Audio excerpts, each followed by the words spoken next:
Welcome friends to our channel Naturopathy Cure and Healing.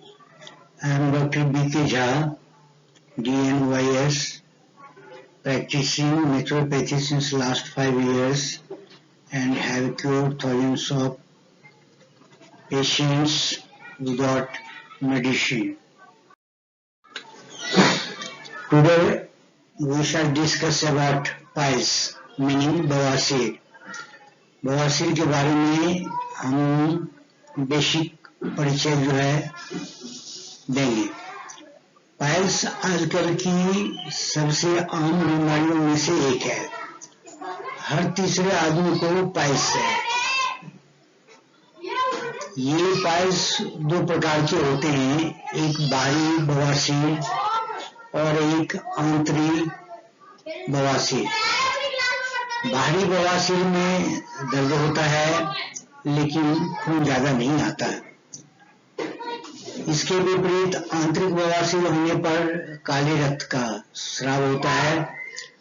कुछ मामलों में व्यर्थ यानी नसें फट जाती है और इसके परिणाम स्वरूप रक्तस्राव होता है, जिसे हम बवासीर के नाम से जानते हैं। यहाँ यह बताना जरूरी है कि बवासीर रोग नहीं बल्कि रोग का एक लक्षण है। यह आधुनिक सभ्य समाज की बीमारी है। मैदा, सफेद ब्रेड, डिब्बाबंद भोजन का सेवन करने से कब्ज होता है। पुरानी कब्ज आंतों की झिल्ली को कमजोर कर देती है तथा गुदा क्षेत्र में भारीपन और मल त्याग करने में दर्द के साथ कठिनाई महसूस होता है। शिरा में जमा अशुद्ध रक्त गुदा में उतर आता है और यह बवासीर बनता है और बवासीर के रूप से जाना जाता है। बवासीर के लक्षण। बवासीर का आम लक्षण मल त्यागने में दर्द होता है और आंतरिक परेशानी होने पर हल्का रक्तस्राव होता है। इसमें रक्तस्राव और दर्द के अतिरिक्त खुजली और बवासीर के कारण रोगी को रेस्टलेसनेस भी होता है। जो रोगी है वो आराम से एक जगह पर बैठ नहीं सकता है, ना ही वो खड़ा हो सकता है।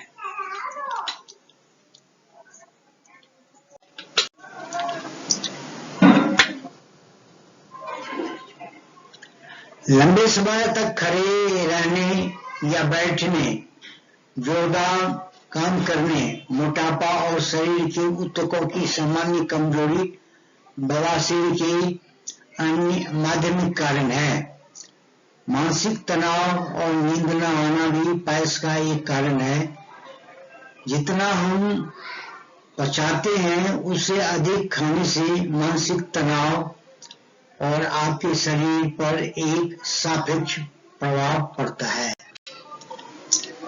जब आप स्वास्थ्य और जीवन शक्ति में सुधार के बारे में सोच रहे हो तो शरीर की किसी विशिष्ट बीमारी को ठीक करने के लिए बहुत अधिक दवाएं लेने से भी कब्ज हो सकता है। बवासीर का ट्रीटमेंट। बवासीर को जैसे ठीक करने के लिए सबसे पहले कब्ज को दूर करना जरूरी है। बवासीर के साथ पुरानी कब्ज पूरे शरीर के सुधार का विषय है। जब हम कब्ज को रिमूव कर देते हैं तो बेसिकली हमारा पूरा शरीर जो है वह सुस्त हो जाता है। इसलिए रोगी को यह ध्यान रखना होगा कि इलाज में समय लगता है। हालांकि उपचार की शुरुआत से लक्षण कम होने लगते हैं। रोगी को भोजन की आदतों पर भी थोड़ा सा नियंत्रण रखना पड़ेगा और जैसे भोजन वो पहले करते हैं ऐसा भोजन करना चाहिए ताकि जो मल बनता है वो थोड़ा सॉफ्ट बने, जिससे मल द्वार में मल त्यागने पर उसे अधिक दर्द न हो। रोगी को मुख्य भोजन के रूप में ज्यादातर सलाद, रसीले फल, सब्जी या उनके सूप का सेवन करना चाहिए। भोजन को नियमित रूप से 3-4 दिनों तक करने से लक्षण काफी हद तक कम हो जाते हैं, और यदि यह शुरुआती अवस्था में हो तो ठीक होने शुरू हो जाता है। उपरोक्त सावधानी बरतते हुए यदि मल नरम न हो रहा हो तो रोगी को एनिमा दिन में 2 से 3 बार लेना चाहिए। ध्यान दें कि दिन में एक बार 21 दिनों तक लगातार एनिमा लेने से रोग के तकरीबन सारे लक्षण दूर हो जाता है। कब्ज को दूर करने के बाद रोगी को मल को ढीला करने के लिए आंतों में 50 ग्राम नारियल का तेल का एनिमा लेने की सलाह दी जाती है, जो गैस्ट्रोइंटेराइटिस पैदा करने वाले अमित्र यानी इनिमी बैक्टीरिया को भी मार देता है।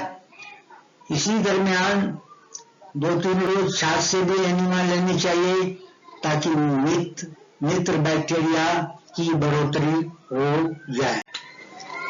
अगर मलाशय या गुदा क्षेत्र में जलन हो तो एनिमा 21 दिन में से 6 दिन लगातार छाछ के साथ देना चाहिए। रोगी को हिप स्नान और ठंडा स्नान 5 मिनट 3 मिनट के अनुपात में करना चाहिए, जिससे कमर की रिजाइन को सेक मिल जाए और पाचन संस्थान में मजबूती आ जाए। अगर किसी वजह से हिप स्नान का टब ना हो तो आप गर्म पानी और ठंडा पानी से भी इसकी शिकायत कर सकते हैं। अब जो बवासीर के पेशेंट होते हैं उनको थोड़ा सा आहार भी सही तरीके से लेना चाहिए। रोगी को नियमित आहार से थोड़ा सा आहार बदलना पड़ता है। वह है कि पहले जैसे खाते थे उसमें थोड़ा सा बदलाव करना पड़ेगा। गेहूं की मेस मतलब दलिया, साबुत रोटी, गेहूं की नहीं, गेहूं को छोड़ करके कोई और मक्का और भी चावल और भी किसी तरह का आप गेहूं में मिला के, जैसे चने का आटा गेहूं में मिला के आप रोटी बना के ले सकते हैं। लौकी सब्जी में पालक, गोभी, कच्चा पपीता और सभी तरह की हरी सब्जियां, पका हुआ बेल का शरबत, पका हुआ केला, कस्तूरी तरबूज, सेब, नाशपाती, छाछ, दूध, रेजिन, बड़े सूखे अंगूर, बुखारा बैर, अंजीर, नारियल आदि में से एक से अधिक या जो भी उपलब्ध हो वो लेना चाहिए। जो चीज रोगी को इलाज के दरमियान नहीं खाना चाहिए उसमें दाल तो एकदम नहीं खाना चाहिए।